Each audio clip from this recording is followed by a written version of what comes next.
Hey, now it's Brace for Impact, and I'm your host, Mike Gilbert, and I'm going solo on that ass, but it's still the same. We're talking TNA wrestling. Sorry, I had to clear my throat there for a second. My bad. Um, yeah, it's a Saturday morning. It is 8:40 a.m. Hawaii Standard Time, and I typically would be recording this a lot earlier, but as you guys know, my situation in life has changed. We moved the son into the nursery. He's no longer in my bedroom.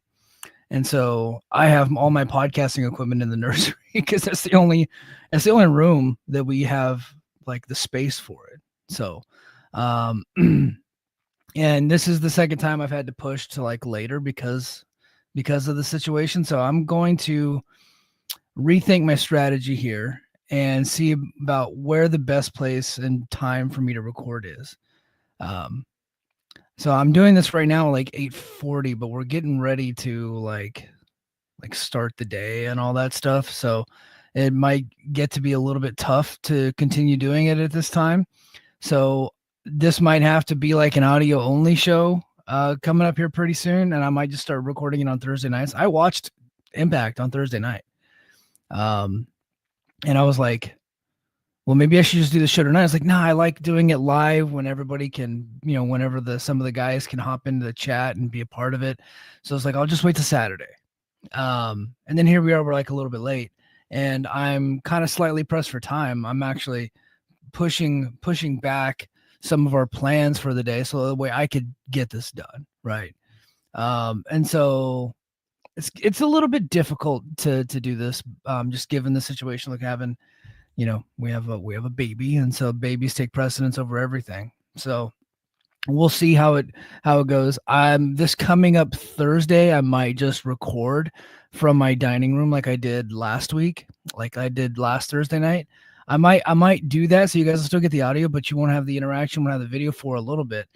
I do know that once I get to South Carolina in a couple of months, this show will be a Thursday night show, and it will be very likely immediately live after TNA is over, if not like live, like shortly thereafter.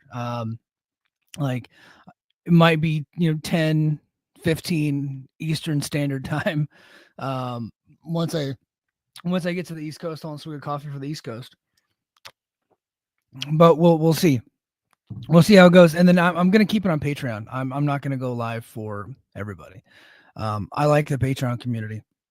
I know Fightful does their thing, and I know Body Slam has a deal that they do live, and they do for free for everybody. But that's fine. They're not doing the content that I do. They just don't do this. We're just not doing the same thing, right? My shit's like way deeper than theirs. So, all right. But Billy is in the house. Yo from Philly. I don't expect a lot of people in the chat just because like this was like a spur of the moment. Like kids finally awake.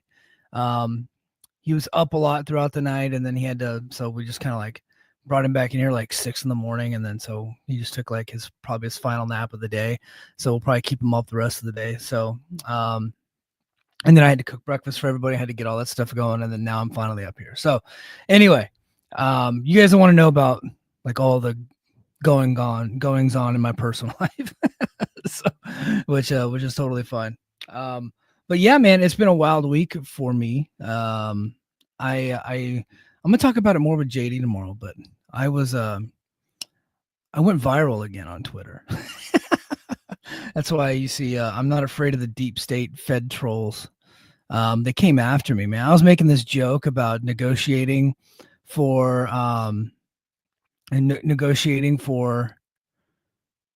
Tony Khan to let Sting do Lex Luger's Hall of Fame, and which I think, look, I know that WWE's like super petty and they're dicks to him all the time, and he's been a dick to them back. I think in this instance, you should probably just like let it go. Just like sometimes it's okay to be the good guy. WWE's not gaining anything; it's really just about Lex. But I also see the point where it's like, now fuck WWE, because they've been dicks to him like since he started. He's been dicks to them too. Like it's it hasn't been like a one-sided asshole fest. But Tony Khan has let his people onto their TV before. He let Bryan Danielson do a tribute to John Cena. He let Chris Jericho go on to the Steve Austin show on Peacock, and he's done other things. WWE's never reciprocated. They didn't let Lex Luger be a part of Sting's retirement. They let him be in the audience, but he couldn't be shown on camera, right? So I get it, but in this case, it's like it's the Hall of Fame. It's gonna be recorded at like 2 a.m. Nobody really cares. It's just about Lex. Like I would be fine, like just doing it. But I made a joke about negotiating on Tony's behalf and saying that Triple H had to admit that he was a bitch, which got all the Fed trolls after me. They were coming after me. They're coming after my family. It's like a lot of them were like they had come to the conclusion that I must be gay because I I made that joke. So it's like what does like homosexuality have to do with that joke? Like you just assume that a dude's gay because because because he made a joke about Tony Khan and Triple H, admitting that he was finally a bitch, right? So, so I'll talk more about it with JD. Billy's got a question.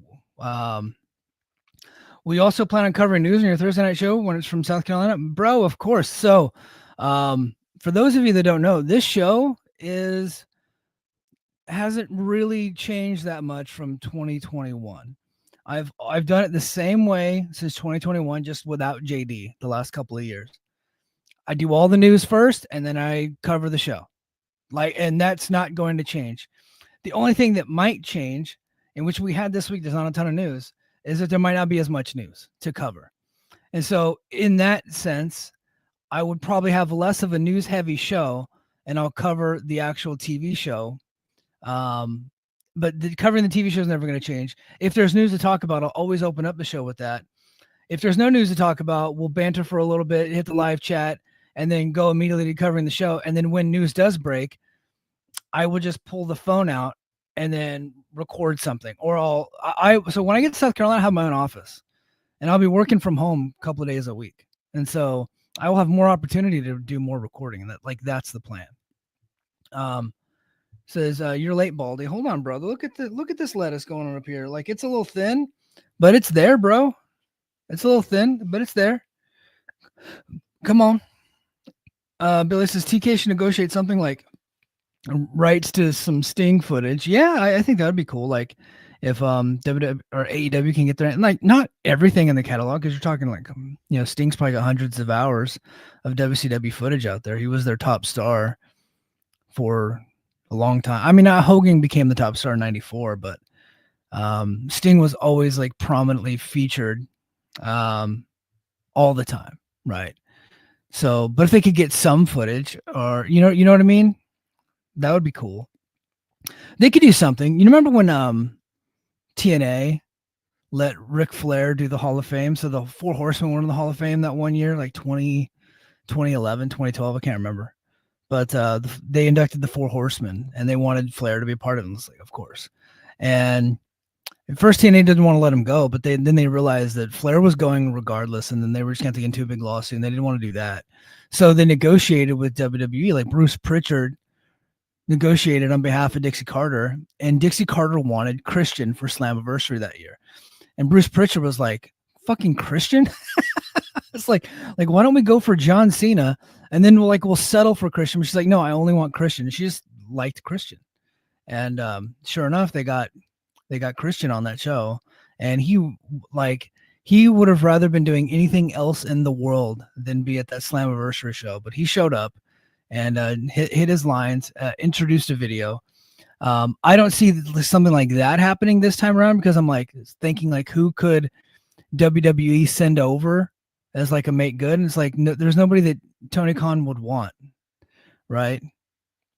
There's nobody that he would really want to have on his show for like a one-time deal. If they send over, like say they did send over John Cena, that would never happen. Okay, just tossing it out there. So they did send him over for like, what would he do, right? And then he's gonna come on and he's gonna look like a 50-time bigger star than everybody else on AEW. Like that wouldn't make any sense. There's former AEW talent on WWE, but it's like, what, you're gonna send Andrade for a night?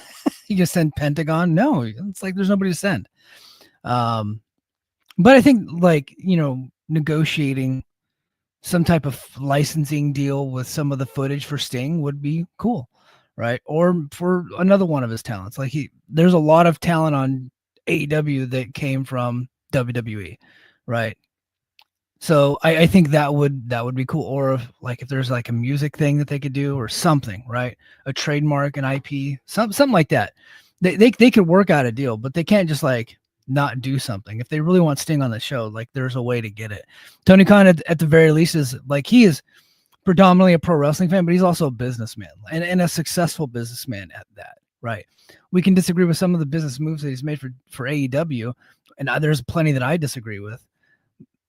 But you can't deny that the guy's not successful. He is. He's got like like his dad owns all these professional sports leagues, but Tony Khan specifically owns like his data analytics firm, and then now he owns AEW, and he's turned both businesses into massive successes. So lots of sports leagues lots of sports teams in all the sports leagues uses data analytics firm. So including my Los Angeles Dodgers. So, but yeah, so yep, we're good there. So, all right. So this is Brace for Impact. We got not a ton of news to talk about, but I wanted to kick off with our top story. Chris Bay, one half of ABC, just won the Shad Gaspard Jonathan Huber Award from the Wrestling Observer alongside UFC legend Mark Coleman. The award honors out of the ring heroics, charity, courage under fire, going above and beyond, etc., etc. So, base story. So, back on October 27, 2024, at the TNA tapings in Detroit, post-Bound for Glory, he was teaming with Ace. I'm just reading this verbatim. He was teaming with Ace Austin against the Hardys. And then there was a neckbreaker spot that with Matt Hardy that just went wrong, just an inch off, and Bay couldn't move. Paralyzed in the ring, kept it quiet. He kept it quiet for a while, and he finally hit. He finally hit on his 29th birthday on February 13. He dropped a video walking again, and we talked about that. So, and we already broke down what happened in the ring that night, and he went into detail with it in his first interview with Chris Van Vliet earlier this week. So he was just talking about that night. He said he was hurt from the night before, didn't feel like wrestling, but pushed through because it's the Hardys, his idols. Did it 6 nights a week back in the day. The match was going great until that jolt hit. He thought it was a stinger, told the ref to roll him out, but couldn't get up. His adrenaline faded, and he realized he couldn't feel his toes. He ended up having to have emergency surgery, fused his C6 and C7 vertebrae, broken neck, spinal cords damage. TNA's ringside doc team saved his life, rushing him to the hospital. Bay says Adam Copeland and TJ Wilson, who've been down the neck injury road, have been his rocks. TNA's covered every medical bill, checked on him daily, auctioned gear off to support him. The locker room even camped out at the hospital that night. Bay calls him his family. So that interview was like heart-wrenching. Like, you just feel for Bay. One thing I do want to make note of, right? And I'm not trying to be petty here, but I told everybody a while ago that TNA was covering all the medical bills. But people didn't think that TNA was doing that because they set up the GoFundMe and they're doing the auctions. That stuff was more for quality of life things. And that stuff was also like as a way to pay tribute to him. They covered the medical bills from day one. Chris Bay, Matt Hardy said it on his podcast a while ago, but people still want to believe him. Bay has now come out and said that. What I don't see is the people that were saying that TNA was not covering his medical bills are coming out saying, hey, I was wrong. Right. Which is something that I would do. I legit, like, if it came on this show and said something that was just wrong, I would come on here and admit that I was wrong. But I haven't seen a lot of people do that. And it's because they're cowards, to be honest with you. But yeah, TNA covered every medical bill. He said, would he come back wrestling again? He's just now learning how to walk again. So would he eventually want to wrestle? And it looks like he might want to wrestle again one day. He said the line to his girlfriend, like, who knows, maybe, 5-6 years down the road, maybe I'll get that itch to wrestle again. But right now he's just focused on his quality of life and living a good life. He wants to have a family. He wants to do all of that. So that's cool. And so, good for him. And I hope that he has a really good recovery. I hope he lives a great life after this. I don't care if he ever wrestles again. It would be nice to see him wrestle again. I think that would be a great story. But if he doesn't, that's like not that important. What's important is the man can walk. He has a family. He can have kids. He can live a normal life after this. Pro wrestling is like of very little importance. So kudos to him, and kudos to the Wrestling Observer for giving him that award. He is definitely deserving. Mark Coleman is deserving too, if you don't know his story. Like, his house caught on fire, right, in the middle of the night, and he saved his parents' life. Like he woke up and basically rushed them to safety. Like left, went back into a burning building, got both his mom and his dad out, right, and then went back in for his dog, and then unfortunately his dog didn't make it. But and then he was in the hospital for a while because of all the smoke inhalation. So so it's good that he got that award too. So I think that's a cool award to give to people. Next up, Homicide. Man, he is retiring this week after over 30 years in the wrestling business. He wrestled his final match on March 20th, Outlaw Wrestling's End of an Era in Brooklyn. He and Bull James defeated Mike Santana and Offa Jr. Why is he retiring? He had a brain cyst from years of hard hits, travel, all that other stuff. Was messing with his vision and speech. And so he just kind of retired abruptly. I guess he had just found out. And so he just did one last match, and it was on Thursday at a local indie. And he got to do it with some of his close friends, clearly. And so he's a great legacy, man. Yeah, obviously he was a big star in Ring of Honor. And then he was, of course, like a featured attraction in TNA for years in the LAX group. And he was also in a lot of great singles matches. I do remember the one match where they had like the red dome steel cage, and like you had to like escape it like through like this hole at the top. It was on live TV, and I think it was like the first episode with Hulk Hogan, I think it was. And then he's going to escape, and he got like fucking stuck, and it was like time stood still for a while. It was like this guy is up there on the top of the cage trying to escape out this little hole, and he's stuck, and he finally made it through. But multiple time tag team champion with him and Hernandez. I thought one of the great acts in TNA history, and I think that LAX, the original LAX, should be in the TNA Hall of Fame for sure, right? Like, we got America's Most Wanted, we got Beer Money, Motor City Machine Guns, LAX, and then of course Team 3D. And you can throw the Hardys in there now, like now that they've come back and they've gone on this great run. It's kind of like your Mount Rushmore of tag teams in TNA. James Storm on there twice, obviously. And look, I'm not trying to sell any other tag team short, but I would say like those would be the teams, right? And if you want teams that are just strictly identified with TNA, like TNA original tag teams, it's AMW, Beer Money, LAX, and Motor City Machine Guns. Like that would be the Mount Rushmore. Some people would probably like throw Triple X in there, but that didn't last a long time. There's other tag teams too, but those are the ones that are really like coming to mind. But super influential dude, great like brawler, hardcore wrestler. The Gringo Killer, one of my favorite like finishing moves of all time. The fantastic finishing move. And it was, obviously it's the Vertebreaker, but I think his just looked super like sick every time he did it. I'm just trying to think back of some of the great matches that LAX had. I was not like a big Ring of Honor guy, so I can't really speak to his Ring of Honor days. But one feud that I really loved, and the kind of the feud that really got me back into Impact. I always talk about Slammiversary 2018, Pentagon and Sami Callihan as like being the match, but the feud that got me interested in that show in the first place was the new LAX versus the OGs, which the OGs was Eddie Kingston, Homicide, and Hernandez. And I loved that. And so they feuded all the way from Slammiversary until Bound for Glory. And the Bound for Glory was like they had the no mat. It was just wrestling on boards. Ridiculously stupid match. So like it was intriguing. Don't get me wrong. It was fun to watch, but it was really stupid to do that. Like the boards are slipping around. All that stuff. So that match was crazy.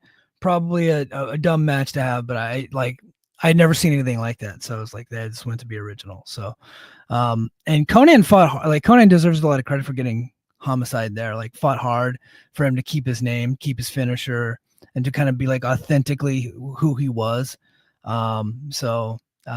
Big shout out Homicide. Fucking great wrestler. He did worked every company except for WWE. Like he's never got a shot in WWE, but You know, he even did some stuff in AEW just because everybody there in AEW is like super influenced by him and loves him. Of course, like Moxley and Eddie Kingston and those guys. And then you had Proud and Powerful there that was super influenced by Homicide. Billy says Homicide is on my indie Mount Rushmore. Super influential. Yeah, for sure. Just fantastic. And Kingston and Conan had some awesome promos in that feud. I was so disappointed when Kingston left. Like that's where I like when he was in DCC, I didn't really know anything about him, and I wasn't really paying attention to TNA at the time. But when Eddie Kingston was there, part of the OGs, I was like, this guy is great. And then they had him wrestle, and he wrestled like he was a manager. So he was just focused on being a manager. It wasn't until I saw him in AEW, I was like, okay, like he's super awkward. He's not very athletic, but the guy can actually work. Like his stuff looks weird, but that's okay. Like he's unique, right? He's uniquely Eddie Kingston. Didn't have a great body, just a brawler, can do some suplexes. You can tell he's an All Japan fan. We could have had that in Impact. But they like Callis and D'Amore just saw him as a manager. So when he wrestled like he was just a manager. And which, you know, kudos to Kingston. I thought he did a good job of that. Like he, you know, he's wrestling like he's a pussy, right? Like that's what that's the role that he was playing. And I thought he did a great job of that. But I just feel like we were robbed of like a legit run by Eddie Kingston. Saw Homicide. Billy says he saw Homicide in a New Japan ring in Philly. He kissed the logo on the canvas and said it was a dream to wrestle in that ring. Yeah. So big shout out to Homicide. What a legend. Everybody loves Homicide. All right, quick ticket update. So I went in detail last week. I got some of the statistics here from Dobby the Brain Heenan, the legend himself. So quick ticket update. So this coming up, the next tapings in St. Joe, Missouri. Not looking so good. So they're about half the floor seats are gone for both of those. So night one, 446 out of 493. So both like kind of right around there. So only 446 on March 28th and 493 for March 29th. So nearly half the floor seats gone. I mean, it's less than half. Let's just say that because there's like over 900 floor seats available for both nights. And so, so not looking too hot there. But you know, they just sent the Hardy Boys there and they'll probably have to, you know, knock down them ticket prices a little bit and get on the street and hustle and get people into those, get people into the seats. So St. Joe is not a big town. It's outside of Kansas City. So they're gonna have to hit Kansas City and try to get people to commute over there. And we'll see. And then if they were smart, they would go to Fort Leonard Wood, the Army base, which is probably like a 2-hour drive, but is what it is. And you got Whiteman Air Force Base there, and they probably need to go hustle and get people into the building and fill it out. But not looking so good. Unbreakable though, all the floor seats are sold out for Unbreakable, and they're gone. Let's see, 644 out of 644, 0 remaining. So 100% sold for the floor seats. So that is going to be on April 17th in Las Vegas. So that's like right after Impact that night. So that's obviously insane. That's a great one. That's at where the UNLV Running Rebels play basketball, right, at the Cox Pavilion. So that's a pretty legit spot. They'll probably have like 3,000 people there. Let's see, Rebellion April 26th and April 27th in LA, 361, 438 sold, 82.4% locked in, and they might open more sections. Ring of Honor drew about 4,100 there last time. I would say that's probably the goal if you're TNA, is to get like over 4. May tapings in Brampton. So they're about 68% sold both nights, floor seats only. Brampton night 1 is actually under siege. I know we had talked about it, and I don't think I actually brought this up last week. I can't remember if I did or not, but Billy reminded me this morning that Brampton was originally a TV taping both nights. At least that's the way it was being advertised, and that's the way it was being leaked to Fightful. And then last week, they announced that it's actually Under Siege was night 1. So I went on this whole rant about them not delivering on their TNA Plus specials, and we're getting a TNA Plus special in May, Under Siege. No information about Against All Odds in June, so we'll wait and see on that. We'll see what happens there. But we are getting one in May. And so, BQ did reach out to his contacts, and they said that there would be, by the end of the year, there would be the amount of TNA Plus specials that they had said that people would get. So it looks like so far all they did was move the one from February to April, and that's Unbreakable. So, well, that's good, right? Now, did we have anything to do with that? I don't know, but I'm going to tell people we did. So we'll see. Slammiversary, July 20th in Belmont, New York. 2,440 out of 4,100 sold. Almost 60% sold. That's all seats, with several months to go.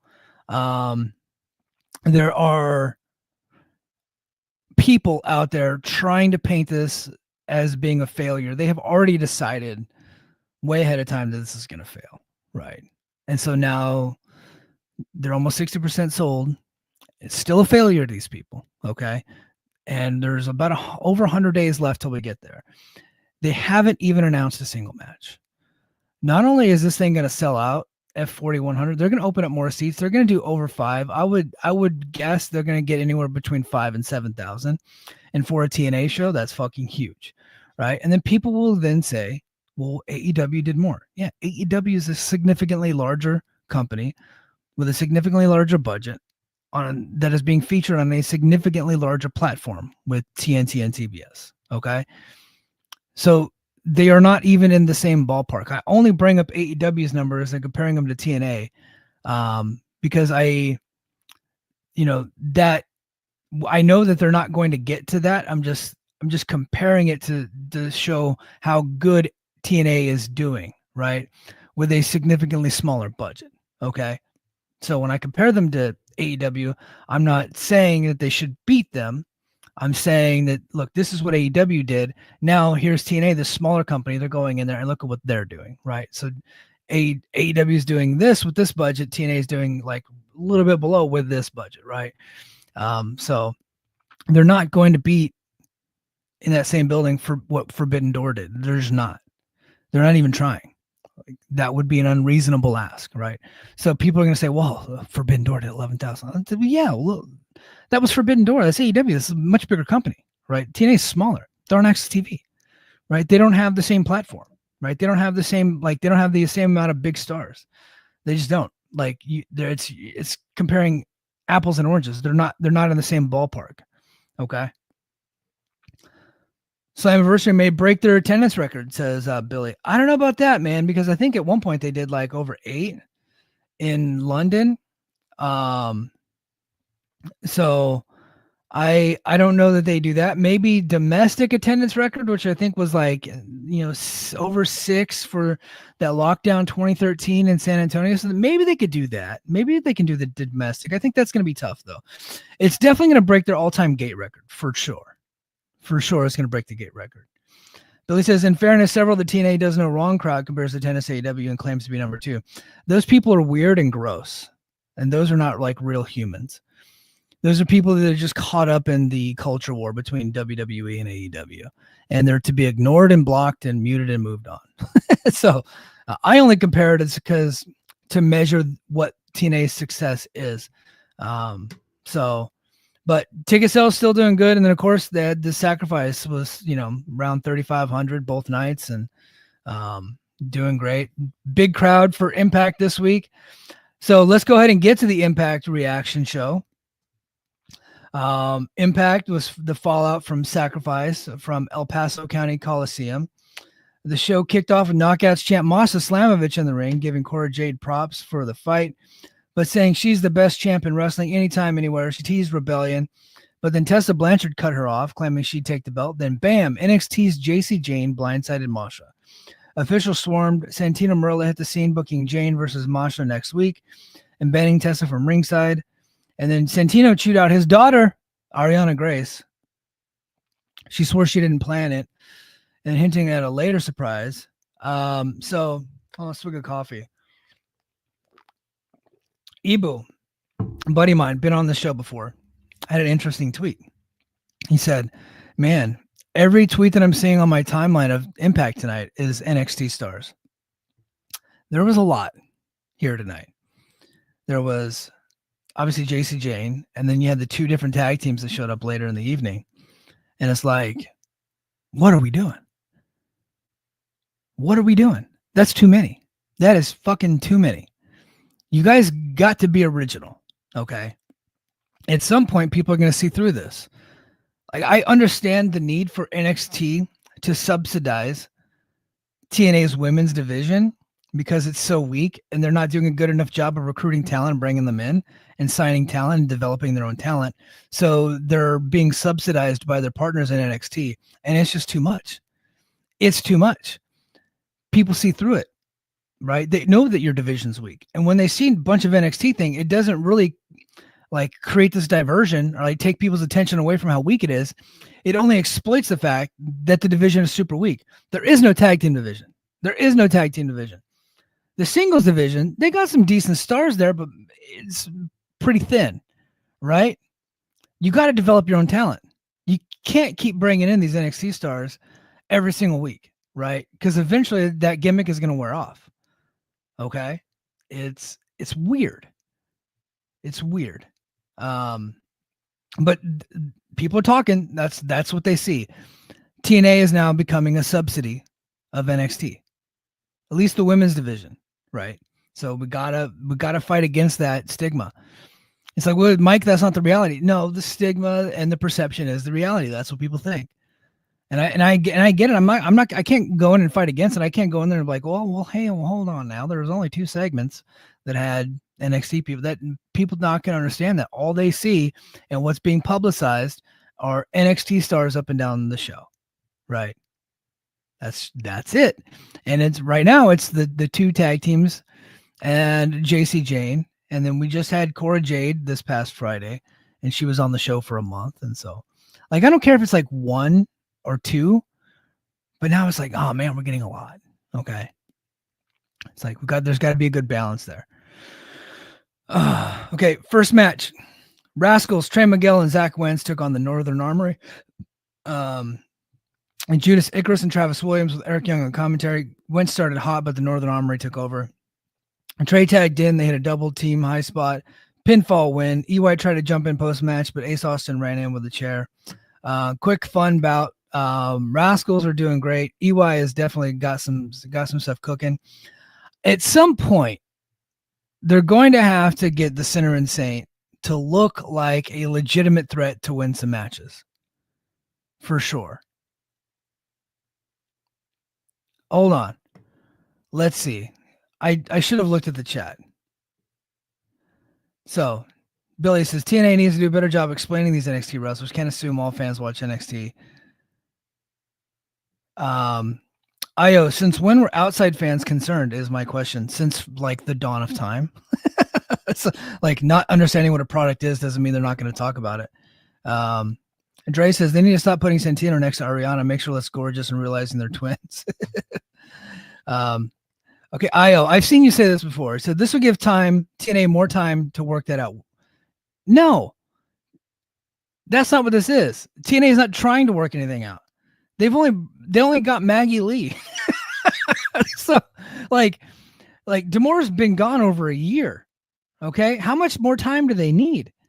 This guy Scherner and Gail Kim have been running this thing without Demore for over a year, right? And it's like slapping Band-Aids on a fucking carotid artery. So with this NXT stuff. Okay, if they get NXT chance, that should at least count. That's not a good thing. That's not a good thing, right? And I'll tell you why. JC Jane's a heel. She attacked your babyface champion, Masha Slamovich, who is a babyface, attacked Masha and got NXT chance. Okay? That's not good. That's not a good thing. That's not something you should be proud of. So develop your own talent. Plug in NXT talent to make things feel special. Right now, it's very clear that the NXT women are on this show because TNA doesn't have enough. Okay? They're putting Band-Aids on deep, deep cuts here. Okay. Speaking of women who aren't stars, Jim Miller caught up with Zaya Brookside after last week's missed attack. Zaya's eyes are fine but burning. She's pissed. Rosemary's in her head. Rosemary popped up on the monitor taunting Zaya about hesitating against Savannah Evans, daring her to grab a partner for later. Zaya vowed revenge, teased a mystery partner. So there you go. And then first class penthouse time. AJ Francis and Casey Navarro. I mean, they're pretty over his heels. So they come out. Their guest is Chavo Guerrero Jr. He interrupted their bullshit. And this whole thing was edited to death. So, like, I just note, like, they were plugging in some crowd noise. They edited Chavo Guerrero heavily. It's been a while since Chavo's been on TV, and I think he just kind of didn't know what he was doing for a little bit, because they kind of had to clip it and like make it usable footage. And I thought they did a pretty good job of that, but you could tell, like, Chavo, it's just been a while, right? And the guy's in his 50s, and it's just been a long time since he's been on TV. Like, I think the last time we saw him on TV was when he was doing like a stint for AEW, and people thought he was going to stick around, but they just ended up not keeping him around. So anyway, Chavo Guerrero comes out. He's defending El Paso, getting the cheap hometown pops, getting the cheap you got the Eddie chance and the Chavo chance, doing all that stuff. And then Frankie Kazarian comes out and crashed it, calling out Chavo for costing him the tag titles in 2012. That's what he's mad about. He's like, hey, I remember that 13 years ago, you cost me the tag team titles. And then Aztec Warriors, Laredo Kid and Octagon Jr. joined the fray. It looks like Octagon's on the roster page, as I believe Io pointed out in the chat. It seems like Octagon Jr. is sticking around. Yeah. So there you go. So like I said during the Sacrifice review, Laredo Kid updated his gimmick. He went from losing singles matches to losing tag matches. Now, I get the feeling. I'm not spoiling anything. I just get the feeling that next week they're going to win because they got Chavo in his hometown. They're not going to beat Chavo. But we'll see what the record is at the end of the year and how well the Aztec Warriors are doing. And I think my theory that TNA has no respect for luchadors is going to end up being right. Now, they could go on a big run as tag team champions over the summer. I just happen to think that's not going to happen. Okay. But yeah, this whole thing was edited to make it look a lot better, and I thought they did a pretty decent job. Santina booked the 6-man tag next week: Aztec Warriors and Chavo versus First Class and Frankie Kazarian. And then we get the Sacrifice rematch: Mike Santana versus Mustafa Ali. Cabinet was banned. Santana dove on Ali pre-bell, smashed him to the timekeeper's table. Crowd was on fire for this. Ali targeted Santana's arm, but after a few minutes, Ali bailed, taunting on commentary that he's Santana's unbeatable addiction. Count out win for Santana. So at about 5-ish minutes. I dug this. So it's like, so people hate finishes like this. Look, I get the feeling there's going to be like some people that are right about TNA. They don't like truly understand wrestling. They just want everything to be fake MMA, right? It's like, we need a clean finish here. No, in this case, there's a lot more legs to the feud. Ali is a dick. He is a douche, right? That's the gimmick. He just got himself way more heat by walking out on this match, right? And then, afterwards, Jim Miller catches up to him and like, hey, why did you run away from Santana? And that, like, it's like, no, he's not running away from Santana. So I would say that they need to do a cage match, but I don't trust TNA to get a cage, right? After that monstrosity we got in El Paso, what a god-awful cage that was. But I mean, it sounds like they're building up a cage match. I don't know. I'm curious if this is going to be a Rebellion match or an Unbreakable match, but either way, feud's continuing and I like it. It's the best feud going on in TNA right now. You got two guys that are really, really good at playing their parts, playing their roles, playing their characters, just doing a fantastic job. Okay. Nick and Ryan Nemeth hit the ring to explain, turning on Matt Hardy. Ryan hyped Nick is the best, who got monster heat, chanting Hardy, Hardy, Hardy. Nick said TNA's buzz started with him, not the Hardys, who stole his shine. Leon Slater then stormed out, calling, and he also accused the Hardys of driving wedge between him and his brother. So, like, the turn makes complete sense. This was a great turn. And for those of you that are criticizing him turning on the Hardys and not Joe Hendry, The Hardys are the biggest stars on the show. There's a reason why the Hardys are in St. Joseph, Missouri this week trying to sell tickets. It's because they're the ones selling the tickets. Okay. That's not saying that Joe Hendry is not a big star too. He is. It's just the Hardys are the top attraction in the company right now. Okay. Leon Slater stormed out, calling them nuts, promising to whoop Nick next week. Leon Slater's a good promo. I like it. I like his promo style. I think he needs to update the look and stuff, but I think he's a good promo. This kid's gonna be a star. Probably not here, but he'll be a star in one of the big two one day. Anyway, a brawl erupted. Nick laid out Slater. I really dig the Nick's heel turn. And then next we get a boring tag match: Xia Brookside and Lei Ying Lee versus Rosemary and Savannah Evans. Rosemary tagged out quick, letting Evans bulldoze Xia. Oh yeah, Xia Brookside and Xia Lee. So they got Xia and Xia. Xia hit the broken wings and a DDT, but Lee struggled on defense. Rosemary missed it Evans by mistake as I capitalized on it. Lee hit the Thunderstruck for the win. It was sloppy, but the baby faces went over. I wonder if they're setting up, like, it's very clear that Rosemary needs a new tag team partner. If they're setting up Jessica Havoc, which I think would be a mistake, or if they're setting up Abaddon. I don't know. Curious to see where this goes. All right, next up, I got to be honest, I missed this whole thing.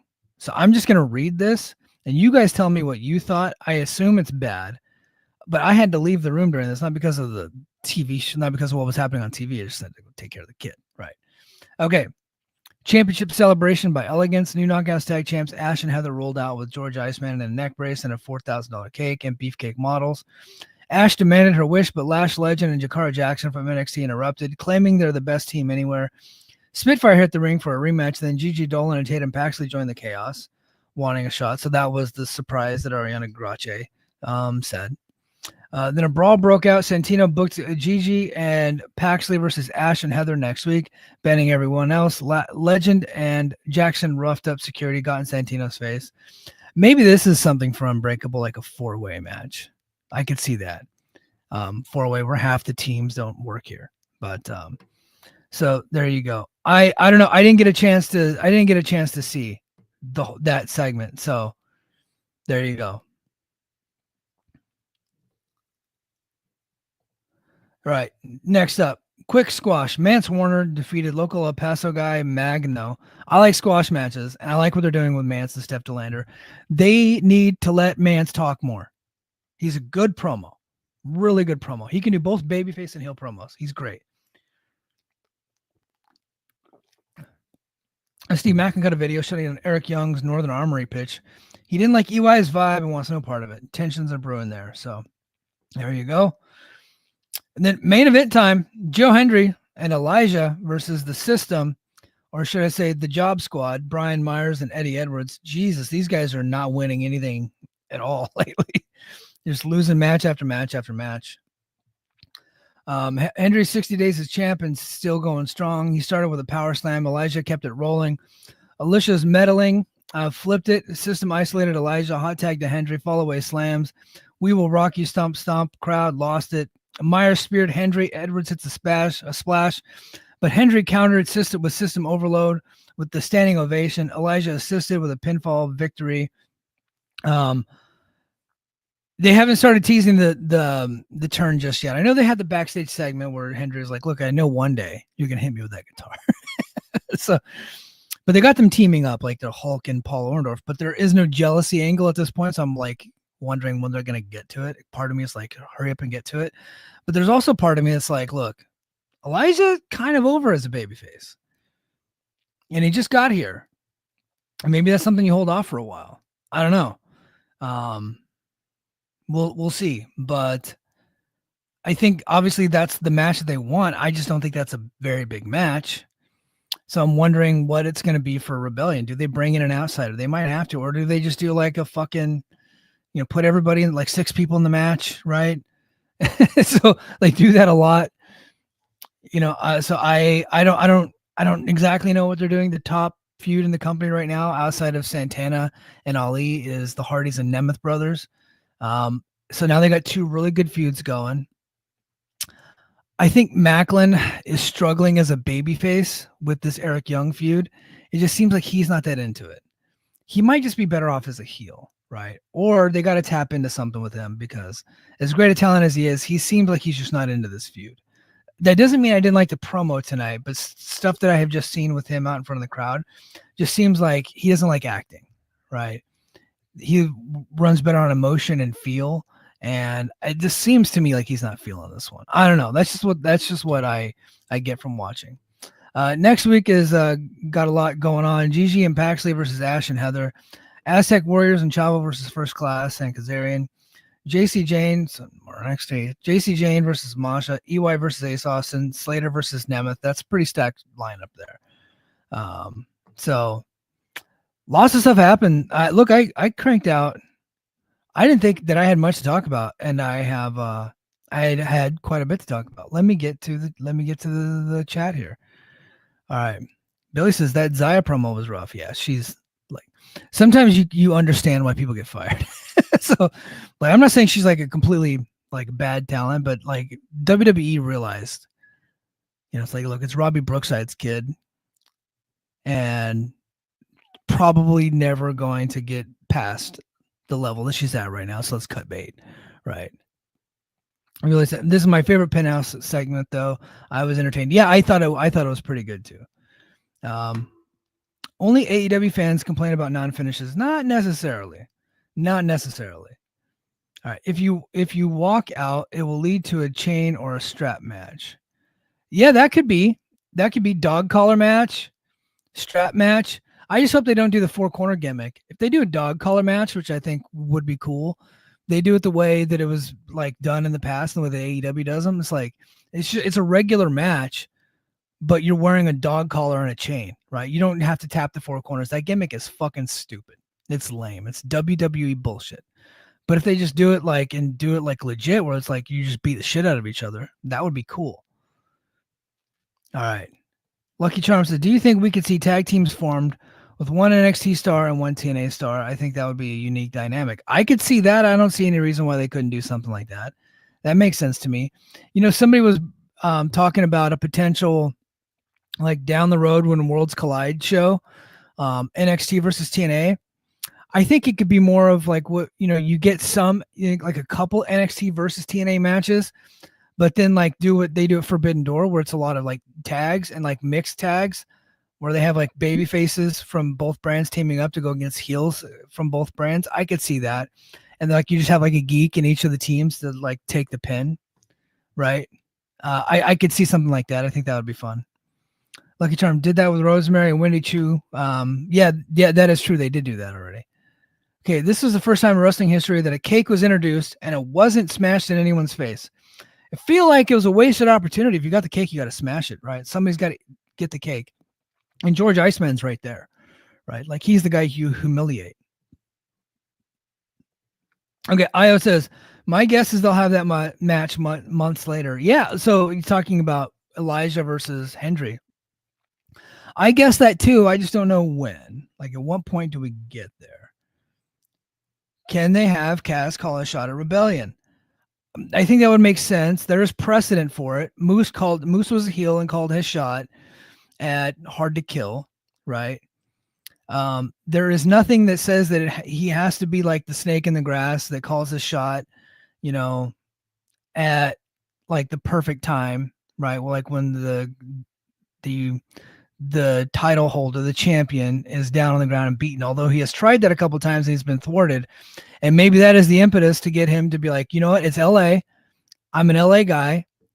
SoCal Uncensored, right? And I'm just going to fucking do it in my hometown. Maybe they do that. I don't think that's a big match, but that could be what he does. Bully called the shot too. Yeah. So, like, it's not a guarantee that the heel, and that's the difference with, I don't like Money in the Bank gimmicks outside of WWE. I think you just leave it to be WWE.